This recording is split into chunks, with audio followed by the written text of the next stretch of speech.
Sevgi birliğe, bencillik yalnızlığa götürür. Gülmeye zaman ayırın, ruhunuzun müziği budur. Sevmeye zaman ayırın, güçlü olmanın kaynağı budur.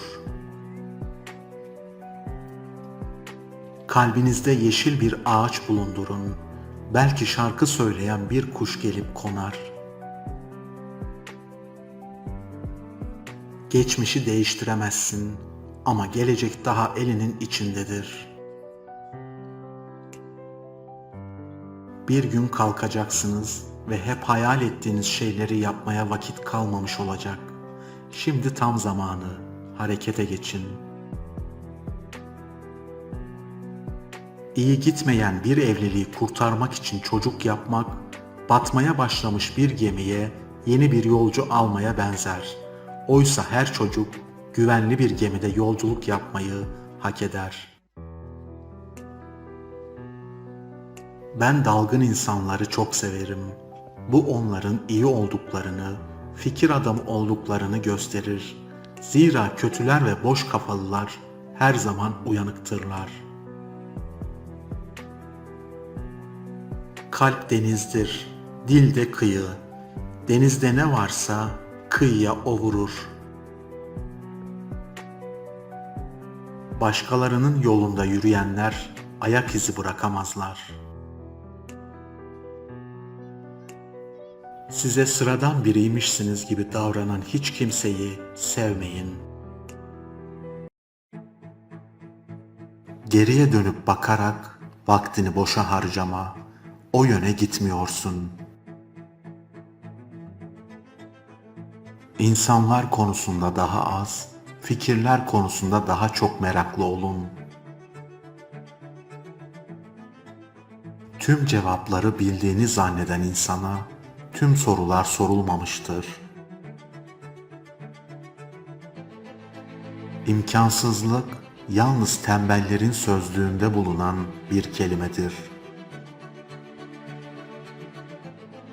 İnsanı açlık öldürmez, alıştığı tokluk öldürür. Bir çiçeğe fazla su verirsen çürür. İnsana gereğinden fazla değer verirsen kudurur.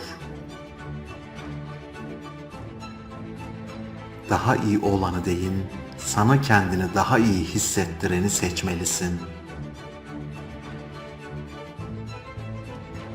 Bir dik duruşun kaç yenilgi, kaç gözyaşı, kaç kalp ağrısı ettiğini bilemezsiniz. Hangi çiçek diğerini sarı açtı diye ayıplar? Hangi kuş farklı ötünce diğerine yasak koyar? Derisinden, dilinden ötürü öldürülüyor insanlar. Ah insanlar, her şeyi bulup kendini bulamayanlar. İnsanları birleştiren duygular, ayıran ise fikirlerdir. Birinin yüzünde gülümseme bırakabiliyorsan insansın. Uçup giden her şey bir gün geri gelir ama tam da onlarsız yaşamayı öğrendiğimiz zaman. Yüksek insanlar adalet için, alçak insanlar ise menfaati için çaba gösterir. Kurnaz adamlar okumayı anlamsız bulurlar. Basit insanlar hayran kalır. Bilge kişilerse okuduklarından yararlanırlar. Tutunacak bir dalın olup olmadığını düşmeden göremezsin. Umutsuzluğa gerek yok. Bulutlar her zaman gelir gider ama gökyüzü bakidir. Dinle, yoksa dilin seni sahır eder. Yüzleş, yoksa kalbin seni esir eder. Anla, yoksa zihnin seni deli eder. Bir insanı özlüyor olmanız ona dönmeniz gerektiğini göstermez. Bazen özlemeniz gerekir. Bir sabah uyanıp özlemediğinizi fark edene kadar. Sana engel olmaya çalışanlar, başaracağına en çok inananlardır. Mutlu olmak için iki şeyi ortadan kaldırmak gerekir. Kötü bir geleceğin korkusunu ve kötü bir geçmişin anılarını. Ben bilmediğimi bildiğim için öteki insanlardan akıllıyım. Eğitimin pahalı olduğunu düşünüyorsanız cehaletin bedelini hesaplayın. Akıllı insanlar herkesten ve her şeyden öğrenirler. Sıradan insanlar sadece kendi deneyimlerinden öğrenirler. Cahiller ise her şeyi bilirler. Size ne yapacağınızı söyleyebilirler ama ne düşüneceğinizi asla. Her zaman kendi fikrinin sahibi ol. Haksızlık yapmak, haksızlığa uğramaktan daha acıdır. Güçlü beyinler fikirleri tartışır. Vasat beyinler olayları tartışır. Zayıf beyinler insanları. Senin almaya cesaret edemediğin riskleri alanlar, senin yaşamak istediğin hayatı yaşarlar. Sizin istediğiniz gibi konuşup yaşamaktansa, kendi istediğim gibi konuşup ölmeyi tercih ederim. Eğer istediğin olmazsa acı çekersin. Eğer istemediğin bir şey olursa yine acı çekersin. Hatta istediğin şey tam olarak olsa da yine acı çekersin. Çünkü onu kaybetme riskin vardır. Zihin böyle belalı bir şeydir. Bir şeyleri değiştirmek isteyen insan işe önce kendisinden başlamalıdır. Öğretmenler, öğrencilerinize bir şey öğretmeyin. Onların düşünmelerini sağlayın. Çünkü onlar düşünmeye başlarsa zaten kendi çabalarıyla öğrenirler ve çaba sonucu öğrenilen bilgi en kalıcı bilgi olur. Asla silinmez. Bir mum diğerini tutuşturmakla ışığından hiçbir şey kaybetmez. Kahpe içeride olunca kapı kilit tutmaz oğul. Halkın içinde bozgunculuk yapan haindir oğul. Önce doğruyu bilmek gerekir. Doğru bilinirse yanlış da bilinir. Ama önce yanlış bilinirse doğruya ulaşılamaz. Elden gittikten sonra geri döndürülmesi imkansız olan şeyler dörttür. Ansızın ağızdan çıkan bir söz, yaydan fırlayan bir ok, olmuş bir kaza, boşuna harcadığın bir ömür. Fuzuli'ye sormuşlar, sevmek mi daha güzeldir, sevilmek mi? Sevmek demiş. Çünkü sevildiğinden hiçbir zaman emin olamazsın. Dili, dini, rengi ne olursa olsun iyiler iyidir. Kusur bulmak için bakma birine. Bulmak için bakarsan bulursun. Kusuru örtmeyi marifet edin kendine. İşte o zaman kusursuz olursun. Karanlığın en koyu olduğu an, aydınlığın en yakın olduğu zamandır. Kırdığın şeyi tekrar birleştirmen, onu bir bütün yapmaz. Bilim ve sanat itibar görmediği toplumları terk eder. Mezardakilerin pişman oldukları şeyler için diriler birbirini yiyor. İnsanoğlunun edepten nasibi yoksa insan değildir. İnsan ile hayvanı ayıran edeptir. Eğer ileride bir gün keşke demek istemiyorsan, 3 şeyi doğru seç: eşini, işini ve arkadaşını.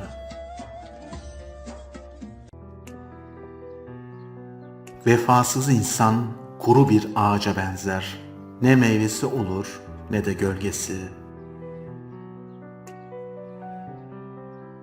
Maddi hayata tapanlar deniz suyu içenlere benzer. İçtikçe susuzlukları artar. Mutluluk doğru ve güzel düşüncelerle düşünebilmeyi bilmektir. Merak bir filozofun en düşkün olduğu şeydir. Çünkü felsefenin bundan başka bir başlangıcı yoktur. İmkansızla imkan dahilinde olanın arasındaki tek fark insanın kararlılık derecesidir. İnsan ancak onu düşünen hiç kimse kalmadığı zaman gerçekten ölür. Bir insanın sessiz sakin durduğuna bakıp damarına basmayın. Mayınlar da sessizdir, ta ki üzerine basılana kadar. Karşıtlar yararlıdır. En iyi uyum farklılıklardan çıkar. Herkesin 3 kişiliği vardır. Ortaya çıkardığı, sahip olduğu, sahip olduğunu sandığı. İnsanlar parlayanı karartmaktan, yükseleni yere serip toza bulamaktan hoşlanırlar. Kim neye inanıyor bilmem ama ben en çok sevmeye inanıyorum. Ne hoş bir güzelliği vardır, hafif adımlarla dünyadan gülümseyerek geçenlerin, kimseye bir kötülüğü dokunmadan onurlu bir yaşamı seçenlerin. Sonra öğrendim bunun asla olmayacağını, insanların değişmeyeceğini ve onları kimsenin değiştiremeyeceğini ve bunun çabalamaya değmediğini. Yürek ve akıl bir iş üstünde yoğunlaşırsa bu dünyadaki hiçbir şey imkansız değildir. Hedefinize ulaşmanın kesinlikle mümkün olmadığını anlarsanız hedefinizi değiştirmeye kalkmayın. Hedefinize giden yolları değiştirin. Kimsenin ardından koşmayın. Çünkü seven insanlar yan yana yürür. Yumurta dıştan bir güçle kırılırsa yaşam son bulur. İçten bir güçle kırılırsa yaşam başlar. Zira sahih dönüşümler hep içten gelir. Kızgınlıkta bir an sabırlı olursan 100 günlük pişmanlıktan kurtulursun. En usta hırsız hayattır. Çünkü senden sevdiklerini çalar, zamanını çalar, hatta seni senden çalar ve sen farkında bile olmazsın. Her akıl gücünün yetmediği ve idrak edemediği şeyleri inkar eder. Kiminle güldüğünü unutabilirsin ama kiminle ağladığını asla. Bir şeyi gerçekten yapmak isteyen bir yol bulur, istemeyen mazeret bulur.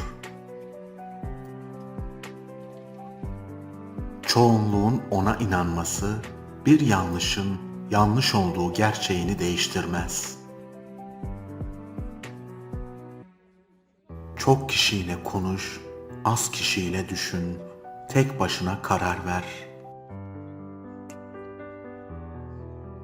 Savaşmak istiyorsan kendi cahilliğinle savaş.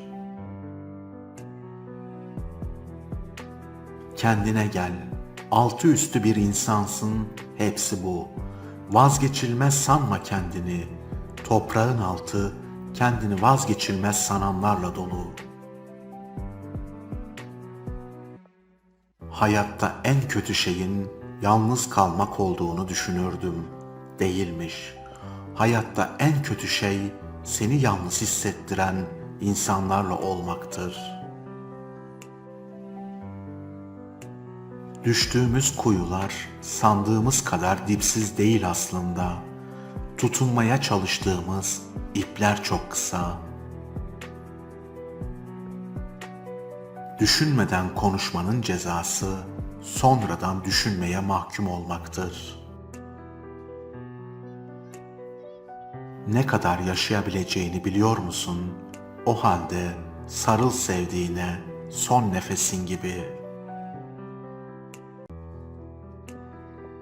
Kusur arayan göz güzelliğe hasret kalır. Cesaret insanı zafere, kararsızlık tehlikeye, korkaklık da ölüme götürür. Yaşadığınız her olumsuz durumu kafanıza takmayı bıraktığınız an daha az yorulduğunuzu, daha mutlu olduğunuzu fark edersiniz. Sırf kalp kırmamak, kendime yakışanı yapmak için cevap vermediğim herkes kendini haklı zannetti. Aletlerin en faydalısı kalemdir. Bir şişe mürekkep, bir külçe altından hayırlıdır. İnsanı hoş gösteren de, boş gösteren de dilidir. Tek tarafın dinlenmesiyle verilen karar doğru olabilir ama hiçbir zaman adil olmaz. Büyük insanların idealleri, sıradan insanlarınsa hevesleri vardır. Mutluluk elinizdeyken hep ufak görünür. Ama bir kere bırakın ve birdenbire ne kadar büyük ve değerli olduğunu öğrenirsiniz. Hayatta en büyük eğlence başkalarının yapamazsın dediğini yapmaktır. İnsanlar değişir. Kırıldıklarında, kandırıldıklarında, çok şey öğrendiklerinde.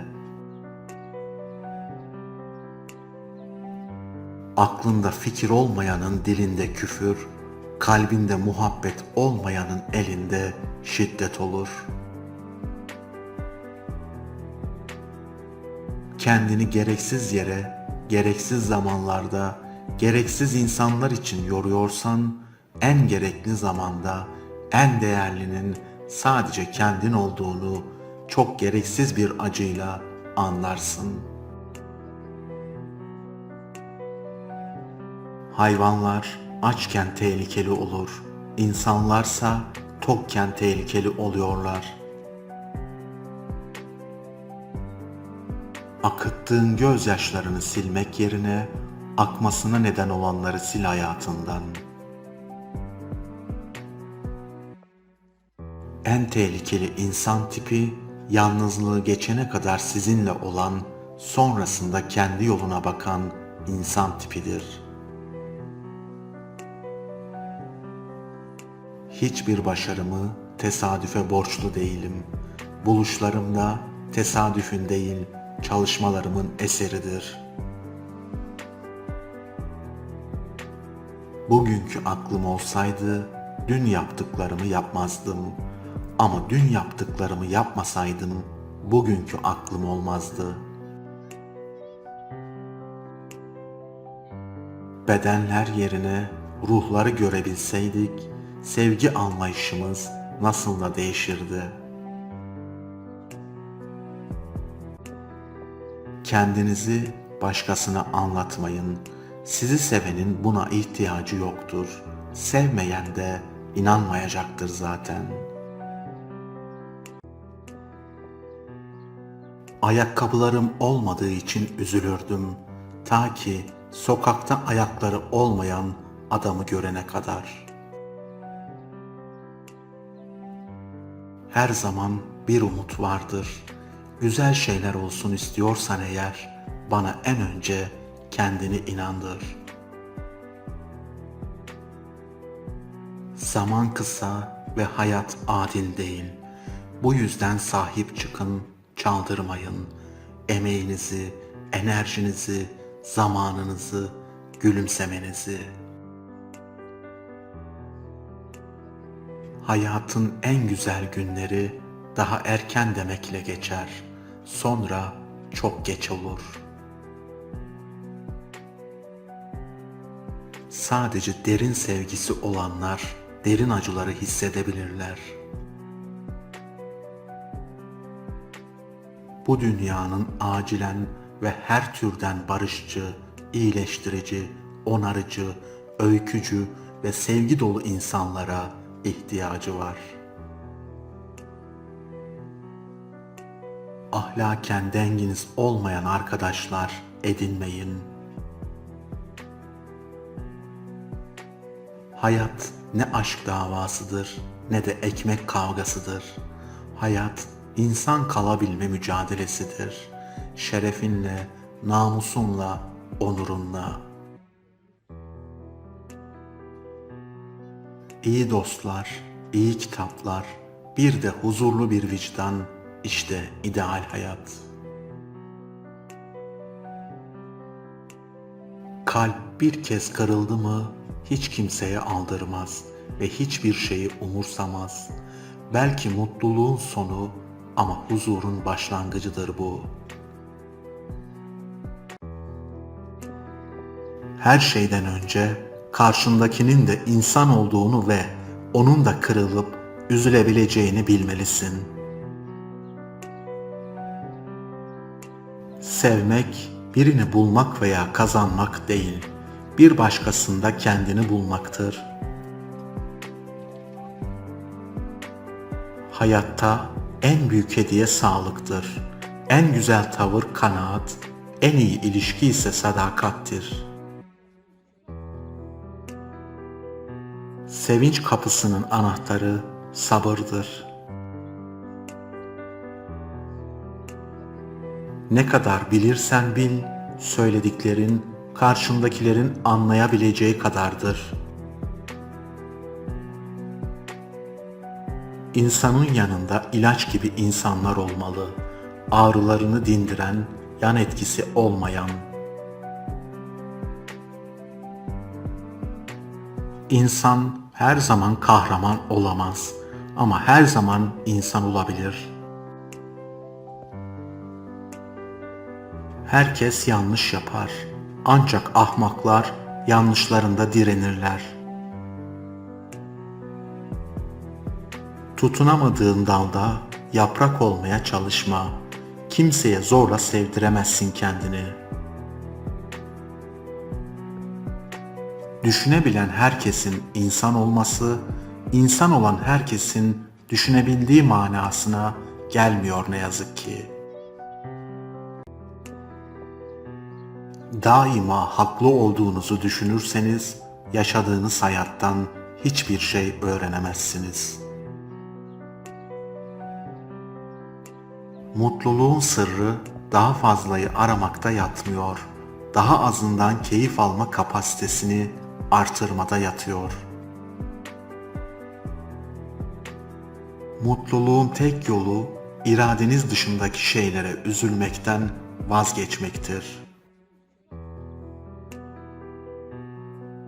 İstediğin kadar büyük ol, geldiğin yer toprak, gideceğin yer gene toprak. Bir yıl sonrasını düşünüyorsan tohum ek, 10 yıl sonrası için ağaç dik. 100 yıl sonrayı düşünüyorsan halkı eğit. Peşinden gidecek cesaretin varsa bütün hayaller gerçek olabilir. Şu kalsın ki aklınızda, bir insanın sessizliği en büyük vedadır. Hayat hiç teşekkür etmeden alınır. Gelişi güzel kullanılır.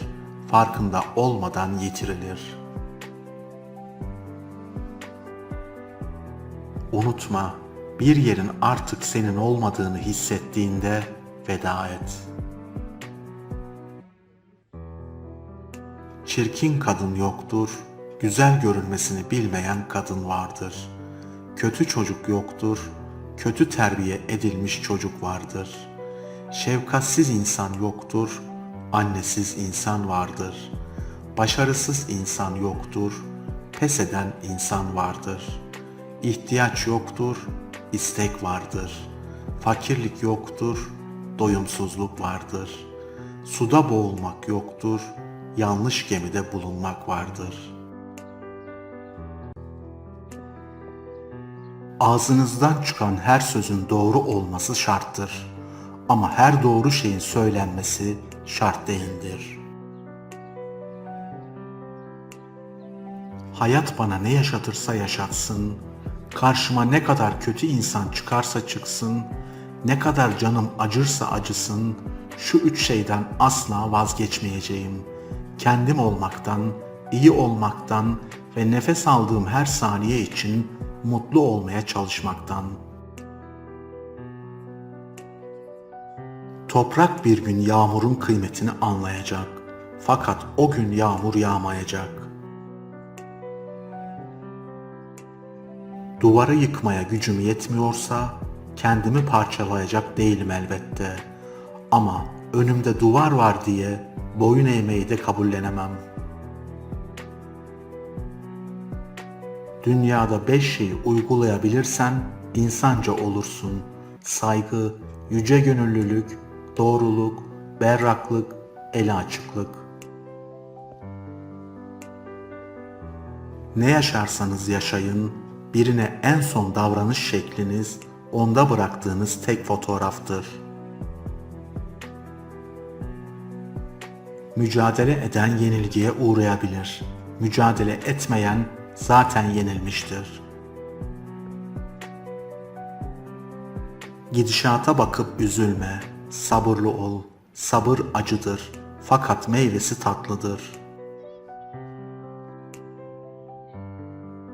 Kimse bana iki yüzlü değilim demesin. Hangimiz yüzümüz gülerken kalbimizin ağladığını belli ettik ki?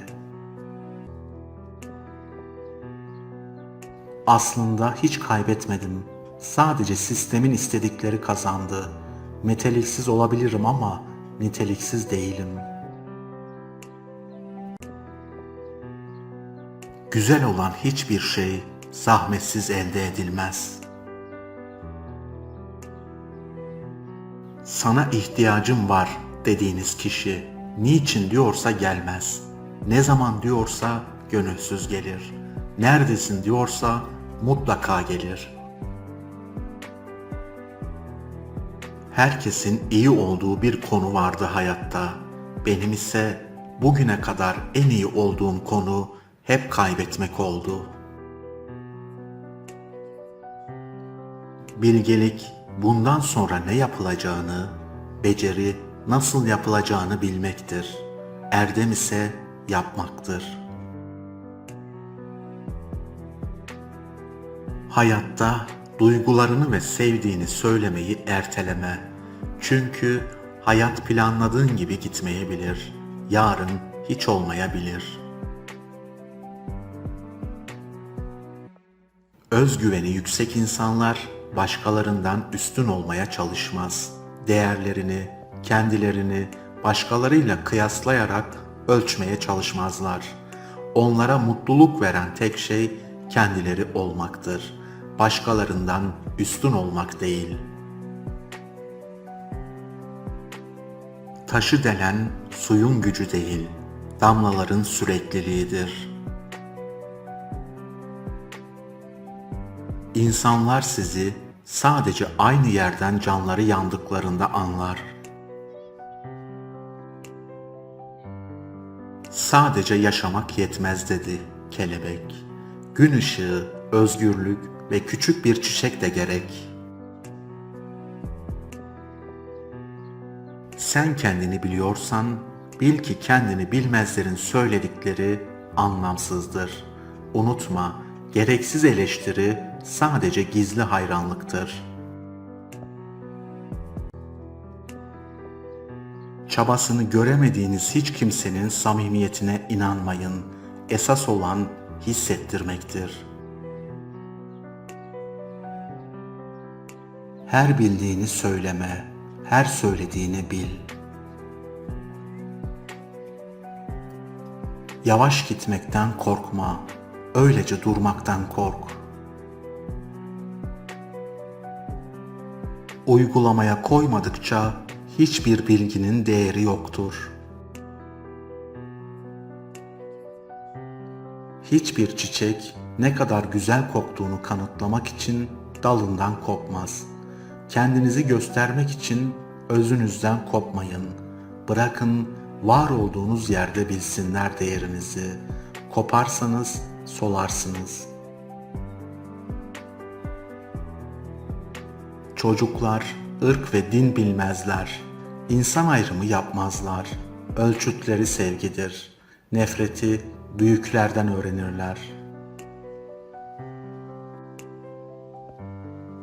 İnsan beyni değirmen taşına benzer. İçine yeni bir şeyler atmazsanız kendi kendini öğütür durur. Kendisiyle uyum içinde yaşayan, evrenle uyum içinde yaşar. Hayatından aniden çıkan insanlar için üzülme. Zaten çürük meyve dalından tez ayrılır. Kazanmak istiyorsan önce çalış. Hürmet görmek istiyorsan önce hürmet et. Sevilmek istiyorsan önce sevmeyi öğren. Dün tecrübedir, öğren. Yarın tahmindir, planla. Bugün fırsattır, kullan. Ve insan neye kalbiyle inanırsa onunla iyileşiyor.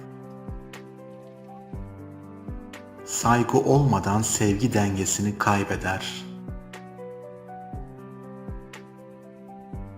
Hayat size değer vermeyen ve sizi anlamayan birine bir saniye ayırmak için bile çok kısa. Hayallerinizin peşinden koşun, insanların değil. İnsan kalbinde ne taşıyorsa dünyayı öyle görür. Her engel bir fırsattır. Kalp kırıklığı mutlu olmak için, hastalık iyileşmek için, nefret sevmek için, başarısızlık başarılı olmak için bir fırsattır. Hata yapmaktan ve eleştirilmekten korkmayın. İyiliğin savaşını ver. Kaybetsen bile günün sonunda bilirsin ki sen görevini yapmışsındır. Kaybedeceğini bile bile neden mücadele ediyorsun dedi. Öleceğini bildiği halde yaşadığını unutmuştu. Belki de her şeyi kabullenip hayatı akışına bırakmak lazım. Zorlamak bazen çözüm değildir. Hevesleri için kimse kimsenin gururu, duyguları ile oynamasın. Bu toprağın üstü varsa bir de altı var, unutulmasın. Tam bütün cevapları bulduğunu düşünürsün, sorular değişir. Bilgisizlik neden kötüdür? Cahil kişi güzellikten, iyilikten, akıldan yoksunken hepsini kendisine toplamış sanır da ondan. Vazgeçmek, kaybetmek değildir. Bazen bir yükten kurtulmak insanı daha da güçlü yapar. Yaşamaktan korkma. Doğru şeyler yaptığında yaşam öyle güzel ki. Zorluklar, dostları ölçmek için en iyi tartıdır. Birinin söylediklerine aldanıp karşı tarafı yargılama. Herkes hikayeleri kendi tarafından anlatır. İnsan ne yaşarsa yaşasın en çok kendi etkilenir. Üzgün olduğunuz zamanlarda birileri gelir ve sizi anladığını, en az sizin kadar üzüldüğünü söyler. Külliyen yalandır bu. Hiç kimse sizin acınıza sizin kadar üzülemez. Hayatta saadeti yapan şeyler çok küçük parçalardır. Bir iyilik, bir gülümseme, tatlı bir bakış, iyi bir dilek. Aslında mutlu olanlar bu küçük şeylerin huzuruna varmış olanlardır. Günün birinde hepimiz sonsuza dek susacağız. Onun için sevdiklerinize şimdi seni seviyorum demekten çekinmeyin. Geçmişinden asla pişmanlık duyma. Bunun yerine ona bir öğretmenmiş gibi sarıl. Dünden ders çıkar, bugünü yaşa, yarın için umut et. Cehalet korkuya, korku nefrete, nefret şiddete götürür. Denklem budur. Gerçek cömertlik, insanlara hiçbir zaman bilmeyecekleri bir iyilik yapmaktır. Başarmış olanlar, hiçbir yenilgiye uğramamış olanlar değil, her türlü yenilgiye rağmen hiç vazgeçmemiş olanlardır. Gölgesinde asla oturamayacağını bilerek ağaçlar diken bir insan, en azından yaşamın anlamını çözmeye başlamıştır. Herhangi birinin senden nefret etmesinin asıl nedeni, senin gibi olmak istediği halde asla senin gibi olamayacağını bilmesidir. Tam uyuyacaksınız, bir çığlık sesi, çocuğunuz ağlıyor. Ne mutlu size ki o hayatta. Dünyanın başka bir yerinde şu an çocuklar ölüyor. Bazı insanlar onlar için ne yaptığınızı anlamazlar, ta ki siz yapmayı bırakana kadar. Tüm dünya için sadece bir kişi olabilirsin. Fakat bazıları için sen bir dünyasın. Gözyaşlarım kadar değerlisin. Ama gözyaşlarım nasıl gözümden düştüyse, şimdi sen de öylesin. Birini yenmek çok kolaydır. Asıl zor olan birini kazanmaktır. Asla arkanıza bakmayın. Tabii geri dönmeyi düşünmüyorsanız.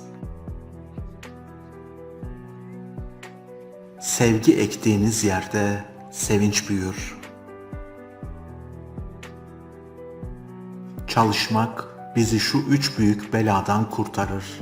Can sıkıntısı, kötü alışkanlıklar ve yoksulluk. Önemli olan akıllı olmak değil, aklı yerinde ve zamanında kullanmaktır. Bir şeyden çok emindim. Kendimi üzdüğüm kadar kimseyi üzmedim hayatta.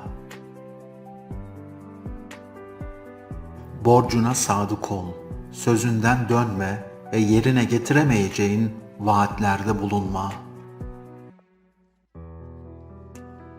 Her şey abartı, yalnızca özlem gerçek. O abartılamaz. Zor günlerini yalnız atlatan kimsenin yokluğunu hissetmez. Akıllı insanlar kendilerine yapılan birçok şeyi affedebilir ama affettikleri şeyleri hiçbir zaman unutmaz. Adaletten ve diğer erdemlerden kopmuş olan her bilgi, bilgelik değil, kurnazlıktır.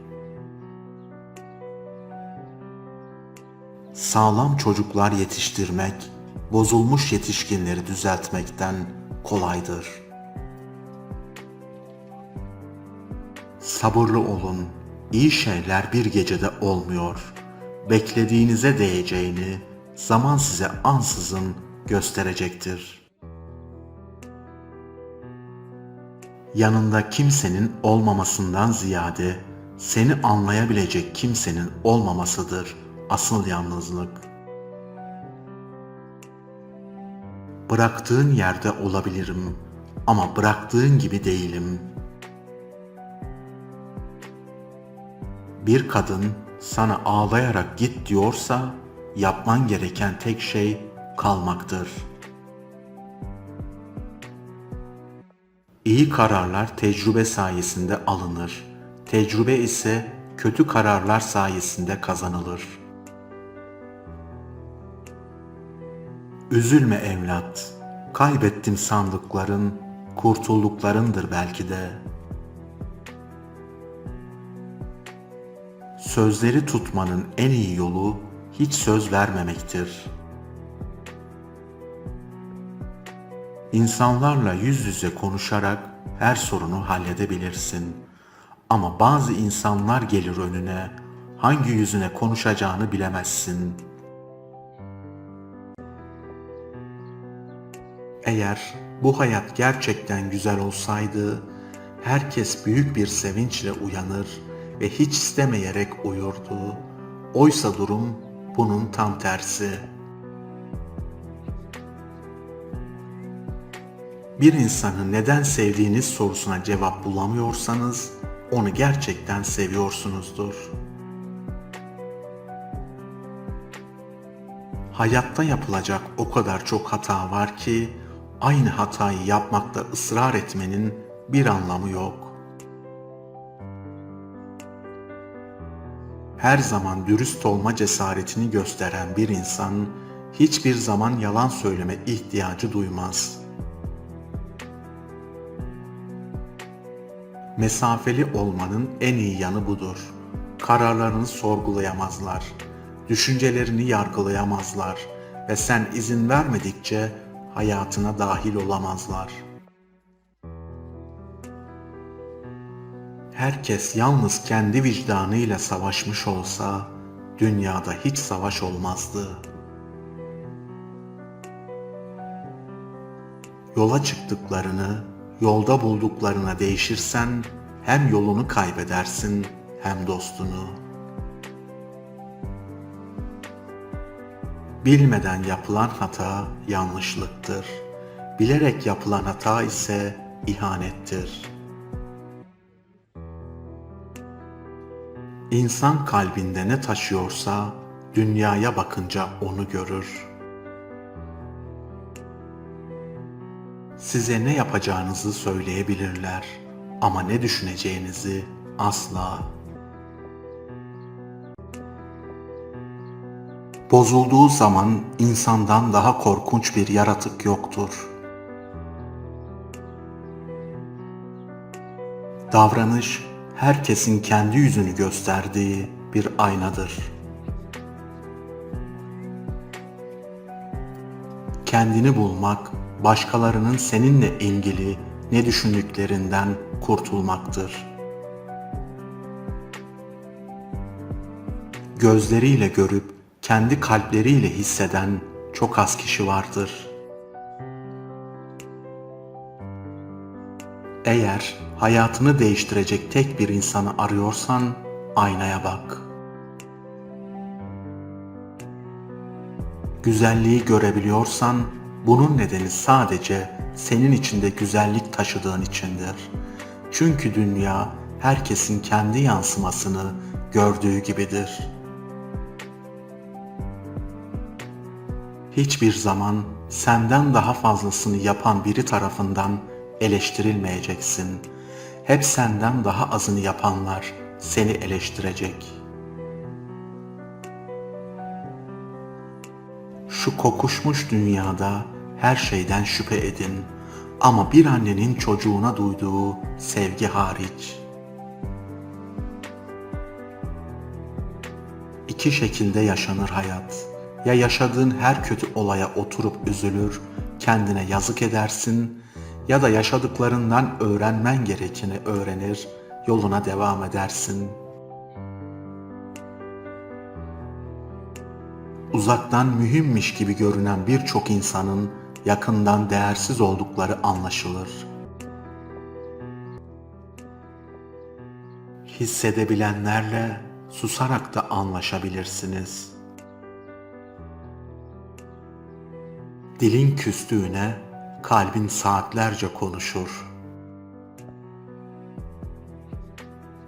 Ayakta kalmasını bilen insanlar için kaybetmek büyük bir mesele değildir.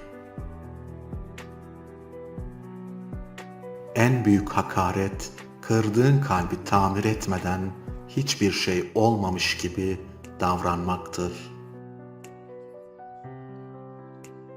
İnsanlar göründükleri gibi olmalıdır.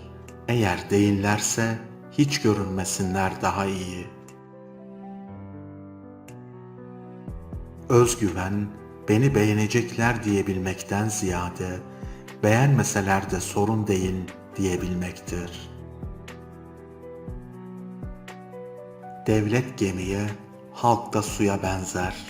Gemiyi taşıyan sudur ama gemiyi deviren de sudur. Yeniden başlamaktan korkma.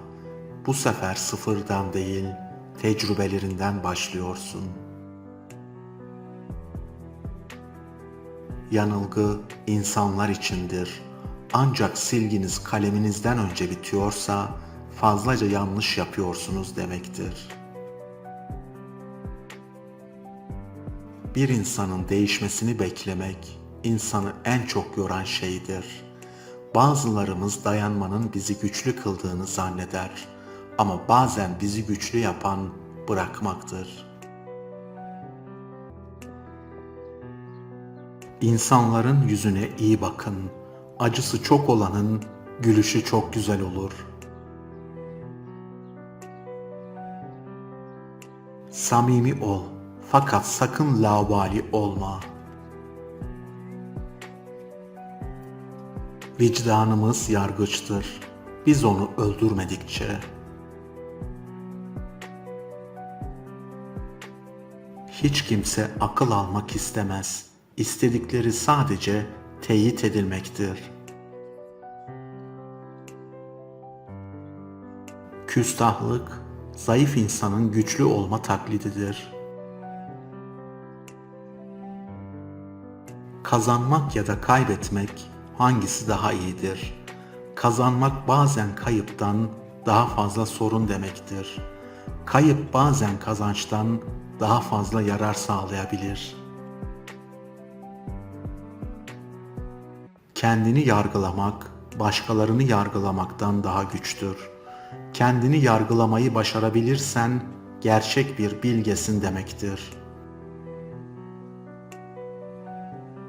Çok kavga eden, çok bağıran insan gitmek istemiyordur. Bir şeyleri çözmek istiyordur. Gitmek isteyen insan susar ve sessizce gider.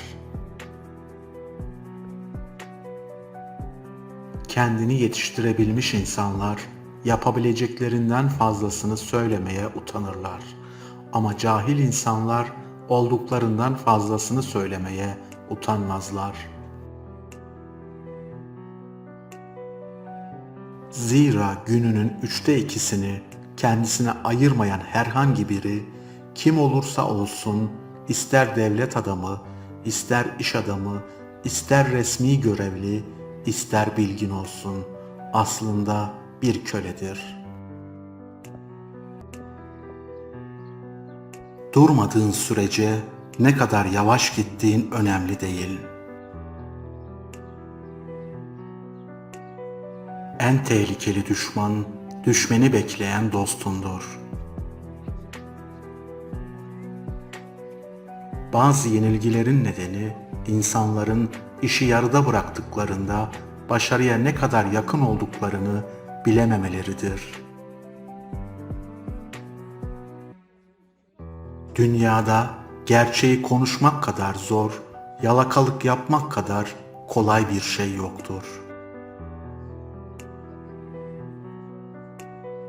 Hayatı gözyaşlarınla ödüllendireceğine gülüşünle cezalandır.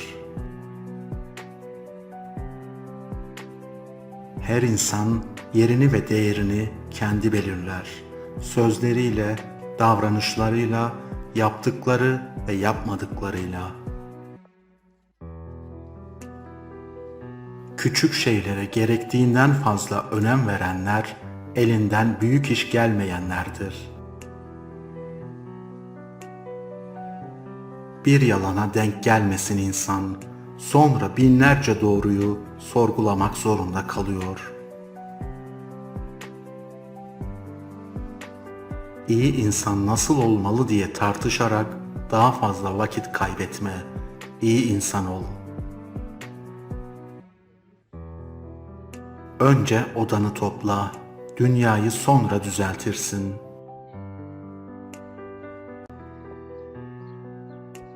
En karaktersiz insanlar, yakınındaki kişilerin başarısızlıklarından mutlu olan insanlardır.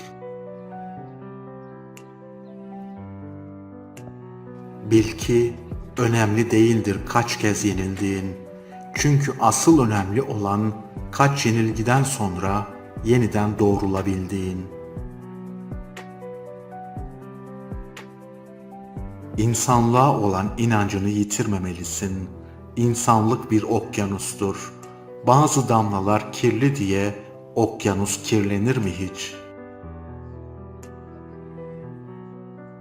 Sizin istediğiniz gibi konuşup yaşamaktansa kendi istediğim gibi konuşup ölmeyi yeğlerim.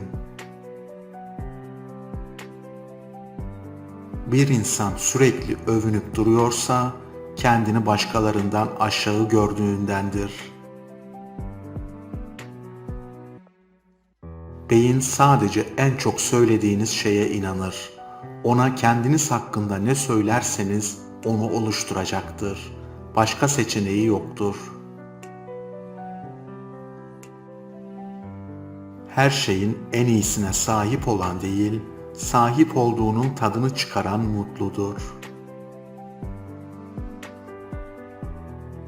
Geleceğin çok ismi vardır. Zayıf için ulaşılmazdır. Korkak için bilinmeyendir. Cesur için fırsattır. Ahmaklığın başlıca alametleri şunlardır: sebepsiz darılmak, lüzumsuz konuşmak, tanımadan itimat etmek. En büyük servetiniz ne bildiğinizdir. En büyük riskiniz de ne bilmediğiniz. İnsanlar başaklara benzerler. İçleri boşken başları havadadır. İçleri doldukça eğilirler. Aslında insanlar seni hayal kırıklığına uğratmıyor. Sadece sen yanlış insanlar üzerinde hayal kuruyorsun. Talih insana bütün nimetlerini verse onları tadabilecek bir ruh gerekir. Bizi mutlu eden bir şeyin sahibi olmak değil, tadına varmaktır. Bütün umudum kendimde, bütün çabam kimseye muhtaç olmadan yaşamak. Bazen kendi kendine konuşmak, bir insanla konuşmaktan daha iyidir. Yüzünü güneşe çeviren insan gölge görmez. Başkalarının bilgisiyle bilgin olsak bile ancak kendi aklımızla akıllı olabiliriz. Bir amaca bağlanmayan ruh yolunu kaybeder. Çünkü her yerde olmak, hiçbir yerde olmamaktır. Benim bütün çabam kimseye muhtaç olmadan yaşamaktır. İnsanlar bir şeyimi almazlarsa bana çok şey vermiş olurlar. Hiçbir kötülük etmezlerse yeterince iyilik etmiş sayılırlar. Gideceği limanı bilmeyene hiçbir rüzgardan yardım gelmez. Eğer siz beni severseniz ben de sizi severim diyorsanız bunun adı alışveriştir. Hayat bizi resmen 4 işlemle sınar. Gerçeklerle çarpar, ayrılıklarla böler. İnsanlıktan çıkarır ve sonunda topla kendini der. Yalancılık meslek dalı ilan edilmeli artık. O kadar çok ustası var ki. Değer taşıyan tek hikaye vardır. O da bedelini sizin ödediğinizdir. İnsanlar daha çok kendilerinin ihtiyacı olan şeyleri başkalarına vermeye bayılırlar. Mesela öğüt gibi. Kişinin sevmediği biriyle yakın kalmakla imtihan edilmesi, sevdiği birinden uzak kalmakla imtihan edilmesi kadar zordur. İyi bir başlangıç yarı yarıya başarı demektir. Kazananlar sadece bir kez daha deneyen kaybedenlerdir. Eğer hayatta hep mutlu olursam hayalini kuracak neyim kalır? Öğrencilerinize bir şey öğretmeyin. Onları düşünmelerini sağlayın. Çünkü onlar düşünmeye başlarsa zaten kendi çabalarıyla öğrenirler ve çaba sonucu öğrenilen bilgi en kalıcı bilgi olur. Asla silinmez. Gerçek bilgi neyi bildiğini ve bilmediğini bilmektir. İnsanın kendine karşı tamamen dürüst olması iyi bir egzersizdir. Hayat insanı yıpratan bir oyundu. Sabah uyanıp ayağa kalkabilmek bile bir tür başarı sayılmalıydı bu hayat koşullarında. Herkesin anlayış derecesi farklıdır. Anlattığın her şeyi anlamalarını bekleme. Çünkü bu karşıdakinin kapasitesine bağlıdır. Basit yaşayın, cömertçe sevin, dürüstçe konuşun, güven kazanın. Her şeyin nasıl düzeleceğini göreceksiniz. İnsanın kendini aldatması kadar kolay bir şey yoktur. Çünkü insan neyi isterse onun gerçek olduğuna inanır. Gençliğinde bilgi ağacını dikmeyen, yaşlılığında rahatlayacağı bir gölge bulamaz. Bağırmak, psikolojik yenilginin işaretidir. Sakin olun, sesinizi yükseltmeyin ve bağırmayın. Sakin olduğunuz zaman, bağırdığınız zamana göre çok daha güçlüsünüz.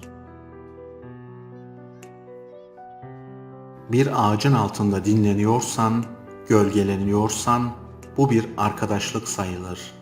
Eğer bu ağacın suya ihtiyacı varsa ve senin de imkanın varsa, arkadaşlık hakkı gereği ağacı sulaman gerekir. Bir yerde okumuştum.